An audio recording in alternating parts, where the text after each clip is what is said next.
त्यावर घडून गेलेली ही वेदनामय घटना.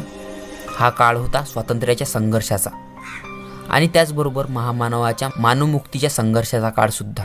कळकळीत उन्हाची ती दुपार. ॲडव्होकेट गडकरी आणि डॉक्टर बाबासाहेब आंबेडकर मुंबईहून पुण्याला निघाले होते. भर उन्हामुळे बाबासाहेबांना तहान लागली. पनवेलचा नाका पुढे येणार होता. गडकरी बाबासाहेबांना सांगत होते, पनवेलच्या नाक्यावर चवदार भजी मिळतात. अशा त्यांच्या गप्पा सुरू होत्या. भजी म्हटले म्हणजे बाबासाहेबांचा वीक पॉईंटच. त्यांना भजी खूप आवडायची. पनवेलच्या नाक्यावर सर्व हॉटेल मालकांना लागणारी लाकडे फोडून देणारा हा सोनबा निरक्षर पण मेहनती. त्याचे स्वप्न होते, एकदा तरी बाबासाहेबांचे दर्शन होईल व त्यांचे भाषण ऐकता येईल. माझ्या हाती तर कुऱ्हाड आहे, पण माझ्या लेकरांच्या हाती लेखणी येईल, अशी त्याची इच्छा होती. 12 वर्षापूर्वी घडलेला महाडच्या 14 तळ्याचा सत्याग्रह सोनबाच्या लक्षात होता. बाबासाहेबांची मोटारगाडी धुरडा उडवत पनवेलच्या नाक्यावर